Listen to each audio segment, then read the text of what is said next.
Now we study Unit 1 Diversity in the Living World for class 11th Bio. What is the meaning of living world? Living world, the world which is related to living things along with interaction of non-living things. जब हम biology की study करते हैं तो वहाँ basically living world और living things की ही ज़्यादातर स्टडी करते हैं.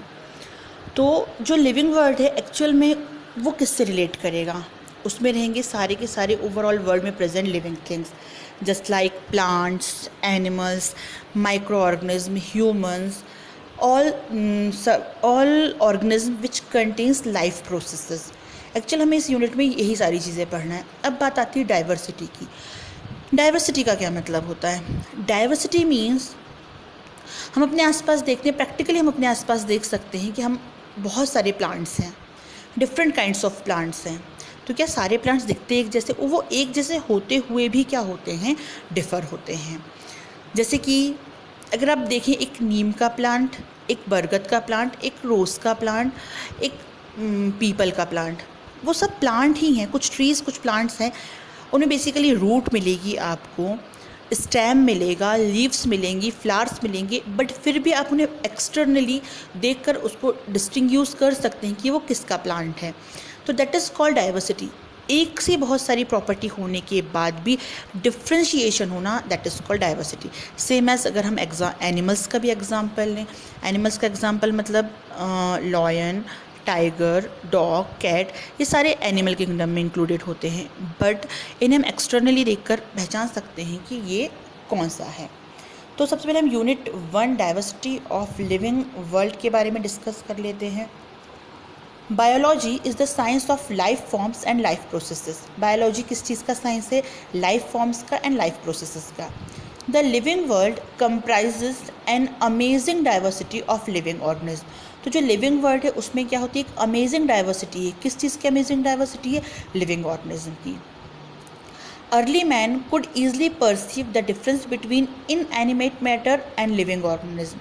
Early man defied some of inanimate matter, wind, sea, fire, etc., and some among the animals and plants. तो जो अर्ली ह्यूमन बीइंग था वो ईजिली परसीव कर लेता था किस चीज़ के बीच में डिफरेंस? इनएनिमेट मतलब non living and living organism के बीच में. A common feature of all such forms of inanimate and animate objects was the sense of awe or fear that they evoked. एक जो कॉमन फीचर होता है किन में, non living और living animals में, वो होता है किसी भी ऑब्जेक्ट को सेंस करना, किसी भी ऑब्जेक्ट के बारे में उनको फील करना. The description of living organism including human being begin much later in human history. तो जो डिस्क्रिप्शन है लिविंग ऑर्गेनिज्म का इंक्लूड करेगा हम उसमें ह्यूमन बीइंग्स को भी, तो वो ह्यूमन हिस्ट्री के बहुत पुराने टाइम से आ रहा है.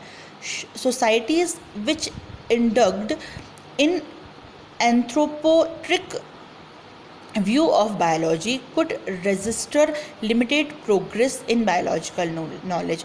बट जो सोसाइटीज़ में जो हमारे जो एक स्पेसिफिक व्यू ऑफ बायोलॉजी, कौन सा? एंथ्रोपोसेंट्रिक. एंथ्रोपो टर्म जहाँ पे भी आता है वो ह्यूमन बीइंग से रिलेटेड होता है. वो क्या करता है? इस बायोलॉजिकल नॉलेज को रेस्ट्रिक्ट करने की कोशिश करता है. Systematic and monumental description of life forms brought in out of necessity detailed systems of identification, nomenclature and classification. तो क्या चीज़ आपका जो सिस्टमैटिक से और मोन्यूमेंटल डिस्क्रिप्शन है, इसकी एक डिटेल्ड सिस्टम है कायम है हमारे आइडेंटिफिकेशन में, नॉमेनक्लेचर में, क्लासिफिकेशन को. इन सारी चीज़ों को हमें आगे चल के चैप्टर वाइज डिटेल करना है. The biggest spin of such studies was recognition of the sharing of similarities among living organisms both horizontally and vertically. So that all present day living organisms are related to each other and also to all organisms that ever lived on the earth was a revelation with which humbled man and lead to cultural movement for conservation of the biodiversity। तो present time में जितने भी living organism related हैं, जितने भी living organism अर्थ पर हैं वो एक दूसरे से क्या है, रिलेट करते हैं। अर्थ पर जब वो रह रहे हैं तो वो एक दूसरे से क्या होते हैं, रिलेट करते हैं। और जो प्रेजेंट टाइम का वर्क है वो क्या कर रहा है, बायोडाइवर्सिटी को कंजर्व करने का काम कर रहा है। In the following chapters of this unit, you will get a description including classification of animals and plants from a taxonomist's perspective। अब आगे जो भी हम चैप्टर्स पढ़ेंगे उनमें हमें एक डिटेल्ड डिस्क्रिप्शन है किस चीज़ का, क्लासिफिकेशन का, कौन से व्यू से, स्पेसिफिक टैक्सोनॉमिस्ट के व्यू से। ठीक है, अब बात कर लेते हैं अपन चैप्टर्स की। तो ये जो यूनिट है, इस यूनिट में हमारे हैं 4 चैप्टर। चैप्टर नंबर 1 ही है the living world, which is very easy chapter. शायद आई थिंक 2 या 3 वीडियोज़ में वो हमारा फिनिश हो जाएगा। Second one is biological classification, that is very important chapter. और उसके बाद 2 मेन चैप्टर हैं हमारे, plant kingdom and animal kingdom. ठीक है, तो अब ये सिर्फ एक इंट्रोडक्टरी था। अब इसके जस्ट बाद जो नेक्स्ट है उसको आप बहुत अच्छे से देखिएगा। जो लिविंग वर्ल्ड हम चैप्टर को यहाँ पे शुरू करेंगे।